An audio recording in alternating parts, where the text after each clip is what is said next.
सात्यकी की कहानी, जिसने महाभारत में पांडवों की तरफ से युद्ध किया था। शिनिप्रवर, शिनि के पौत्र का नाम सात्यकी था। वह अर्जुन का परम स्नेही मित्र था। अभिमन्यु के निधन के उपरांत जब अर्जुन ने अगले दिन जयद्रथ को मारने की अथवा आत्मदाह की प्रतिज्ञा की थी, तब वह युद्ध के लिए चलने से पूर्व सात्यकी को युधिष्ठिर की रक्षा का भार सौंप गया था। सात्यकी तेजस्वी वीर था। उसने कौरवों के अनेक उच्च कोटि के योद्धाओं को मार डाला, जिनमें से प्रमुख जलसंधि, त्रिगर्तों की गज सेना, सुदर्शन, पाषाणयोधी म्लेच्छों की सेना, भूरी, कर्णपुत्र प्रसन्न थे। सात्यकी ने अपने अमित तेज तथा रणकौशल के बल से द्रोण, कौरव सेना, कृतवर्मा, कंबोजों, यवन सेना, दुशासन आदि योद्धाओं को पराजित कर दिया। दुशासन ने पर्वतीय योद्धाओं को पत्थरों द्वारा युद्ध करने की आज्ञा दी, क्योंकि सात्यकी इस युद्ध में निपुण नहीं था।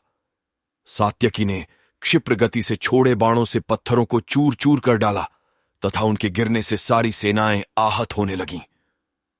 सात्यकी ने सभी पाषाण युद्ध करने वाले योद्धाओं को मार डाल दुशासन सहित समस्त योद्धा द्रोण के पास पहुंचे।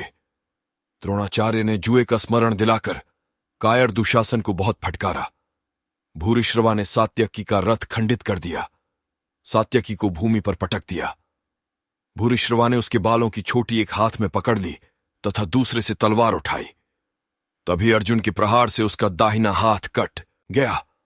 वह पहले तो इस बात पर रुष्ट हुआ कि अर्जुन बीच में क्यों कूद पड़ा, फिर युद्ध की स्थिति समझकर मौन हो गया। उसने युद्ध क्षेत्र में ही आमरण अनशन की घोषणा कर दी। अर्जुन तथा कृष्ण उसकी वीरता के प्रशंसक थे तथा उन्होंने उसे ऊर्ध्वलोक प्रदान किया। सात्यकी ने रोष के आवेग में सबके रोकने की अवहेलना करते हुए उसे भूरिश्रवा को मार डाला। श्रीकृष्ण को पहले से ही आभास था कि भूरिश्रवा सात्यकी को परास्त करेगा। श्रीकृष्ण ने दारुक से अपना रथ तैयार करने के लिए कह रखा था। श्रीकृष्ण ने रशस्वर से अपना शंख बजाया। दारुक संकेत समझ तुरंत रथ लेकर वहां पहुंच गया तथा सात्यकी उस रथ पर चढ़कर कर्ण से युद्ध करने लगा। सात्यकी का भूरिश्रवा के हाथों जो अपमान हुआ था, उसका भी एक कारण था। सात्यकी ने अनेक बार कर्ण को पराजित किया, रथहीन भी किया, किंतु कर्ण को मारने की जो प्रतिज्ञा अर्जुन ने कर रखी थी, उसे स्मरण कर उसने कर्ण का वध नहीं किया। भूरिश्रवा का पिता सोमदत्त भूरिश्रवा के वध के विषय में जानकर बहुत रुष्ट हुआ।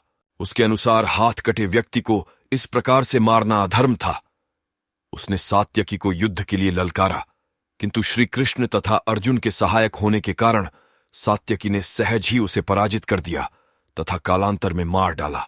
सात्यकी एक महान योद्धा था जिसका जिक्र बहुत कम हुआ। सत्यंकी नारायणी सेना का सेनापति भी था। इससे कई योद्धा थे महाभारत में जिनकी जिक्र बहुत कम किया गया है।